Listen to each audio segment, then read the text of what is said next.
గర్భిణీ స్త్రీలు ముఖ్యంగా గ్రహణ సమయంలో 10 నియమాలనైతే తప్పకుండా పాటించాలండి. అవేమిటి అని అంటే, గ్రహణ కిరణాలు పడకుండా ఉండేలా చూసుకోవాలి. అంటే మీరు నిద్రించేటటువంటి బెడ్రూమ్‌లో కిటికీ తలుపులు, ఇంకా డోర్లు అవన్నీ కూడా మూసి ఉంచాలండి. అది ఏ గ్రహణమైనా సరే ఈ నియమం అయితే తప్పకుండా పాటించాలండి. అంటే చంద్రగ్రహణం కానీ, సూర్యగ్రహణం కానీ ఇలా ఏ గ్రహణం ఏర్పడినా ఈ నియమం అయితే తప్పకుండా పాటించండి. గ్రహణ సమయంలో మనకి ప్రకృతిలో అనేకమైన మార్పులు అయితే వస్తూ ఉంటాయండి. అలా వచ్చినప్పుడు వాటి ప్రభావం గర్భిణీ స్త్రీ పైన, ఇంకా గర్భస్థ శిశువు పైన పడకుండా ఉండాలంటే ఈ నియమాలు అయితే తప్పకుండా పాటించాలి. ఇంకా గ్రహణ సమయంలో గర్భిణీ స్త్రీలు ఎట్టి పరిస్థితుల్లో కూడా గ్రహణాన్ని నేరుగా అయితే చూడకూడదండి. ఇంకా టీవీలో కానీ, టెలిస్కోపుల్లో కానీ ఇలా కూడా చూడకుండా ఉంటేనే మంచిది. ఎందుకంటే ఆ కిరణ గర్భస్థ శిశువు పైన పడడం వలన పుట్టబోయే పిల్లలు అంగవైకల్యంగా పుడతారని మన పెద్దలు అయితే చెప్తూ ఉంటారండి. మన పెద్దల మాట కూడా మనం ఒక్కొక్కసారి వినాలి, వింటేనే మంచిది. ఇంకా గ్రహణ సమయంలో గర్భిణీ స్త్రీలు ఎట్టి పరిస్థితుల్లో కూడా ఆహారం లాంటివి తీసుకోకూడదు. అంటే గ్రహణానికి ముందు మీరు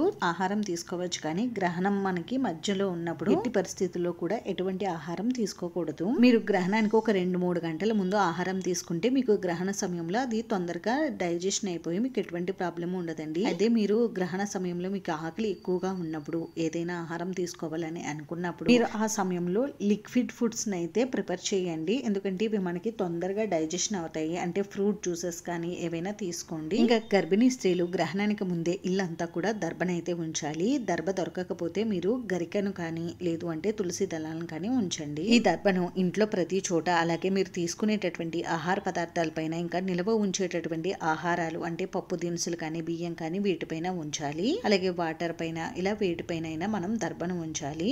అలాగే మీ దగ్గర కూడా కొద్దిగా దర్భను ఉంచుకోండి, మంచిది. ఇంకా గ్రహణం అంతా పూర్తయిన తర్వాత ఆహార పదార్థాలపైన ఉంచిన దర్భను తీసేసి ఎవరు తొక్కని చోట చెట్టు మొదట్లో అయితే వేసేయాలి. ఇలా చేయడం వలన గ్రహణ ప్రభావం అంతగా ఉండదని మన పెద్దలు అయితే చెప్తూ ఉంటారు. ఇంకా గ్రహణ సమయంలో ముఖ్యంగా గర్భిణీ స్త్రీలు మీరు ఇనుముతో చేసినటువంటి వస్తువులు, ఇంకా లోహాలతో చేసినటువంటి వస్తువులు, పదునైన వస్తువులు కూడా మీ దగ్గర అస్సలు ఉంచుకోవద్దండి. అంటే పిన్నీసులు కానీ, హెయిర్ పిన్నులు కానీ, కత్తులు, కత్తెరలు, చాకులు ఇటువంటివి ఏవి కూడా మీ దగ్గర అస్సలు ఉంచుకోవద్దు. ఇంకా గ్రహణ సమయంలో గర్భిణీ స్త్రీలు ఫ్రూట్స్ కట్ చేయడం, ఇంకా వెజిటేబుల్స్ కట్ చేయడం లాంటివి కూడా చేయకూడదండి. గర్భిణీ స్త్రీలు గ్రహణ సమయంలో అత్యవసర పరిస్థితుల్లో బయటికి వెళ్లాల్సి వస్తే తలపైన ఏదైనా దుప్పటి కానీ, క్లాత్ కానీ వేసుకుని వెళ్ళండి.